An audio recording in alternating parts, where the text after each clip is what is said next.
স্টুডেন্টসদের শেখাতে। তো তখন তো আমিও একজন স্টুডেন্ট ছিলাম, এখনো আমি তার স্টুডেন্ট, এখনো গান শিখি আব্বুর কাছে। তখন মনে হতো যে বাবার যদি একটা বড় স্কুল করে দিতে পারতাম তাহলে হয়তো খুব ভালো বাহ, লাগতো। নিশ্চয়ই তো স্বপ্ন সেটা, সফল হয়ে হ্যাঁ, যাবে। এটা আমি এখনো স্বপ্ন দেখি।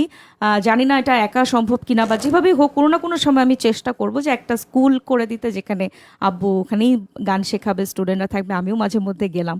এটা একটা স্বপ্ন আমার আছে। খুব ভালো, খুব ভালো। আসলে কি, আমরা অনুষ্ঠানের একেবারে শেষ পর্যায়ে চলে আসছি। শেষ গানটি আমরা শুনবো, কিন্তু তার আগে আমি একটু বিদায় নিয়ে আসছি দর্শকদের কাছ থেকে। দর্শক, গানে গল্পে আড্ডায় চমৎকার একটা সময় আমাদের গেল, কিন্তু ঘড়ির কাঁটা জানান দিচ্ছে আমাদের এখন বিদায় নেবার পালা। তবে আমাদের কিন্তু আবারও দেখা হচ্ছে আগামী পর্বে।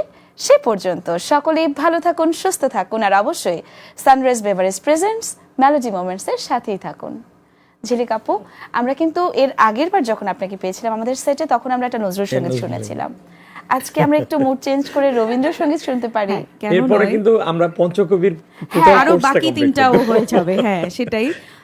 হ্যাঁ, রবীন্দ্রসঙ্গীত আমার খুব পছন্দের, কারণ জানি না, মন ভালো করা বা মন খারাপ যখন থাকে আমার এই গানটা শুনতে ভালো লাগে। আজকে একটা, তাহলে যেহেতু বলছো, আমি আমারও পরানো জাহাজে একটুখানি শোনাচ্ছি।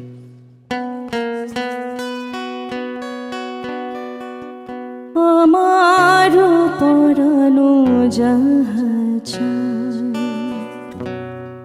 তুমি তাই, তুমি তাই গো,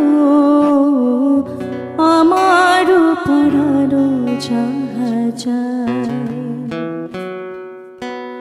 তোমার ছাড়া রে জগতে মোর কেহ নাই, কিছু নাই গো, আমারও পরানো জাহাজাই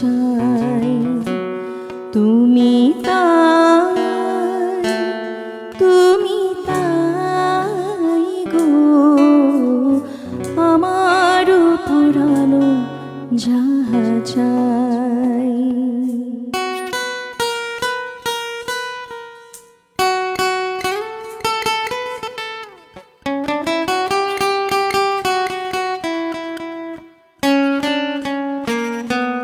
তুমি সুখ যদি নাহি পাও, যাও সুখের সন্ধানে যাও,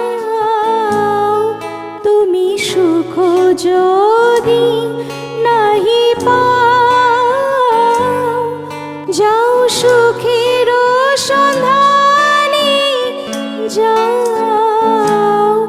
আমি তোমারে পেয়েছি হৃদয় মাঝে, আর কিছু নাই চাই গো, আমারও পরানো জাহাজাই তুমি তাই, তুমি তাই গো, আমারও পরানো জাহাজাই।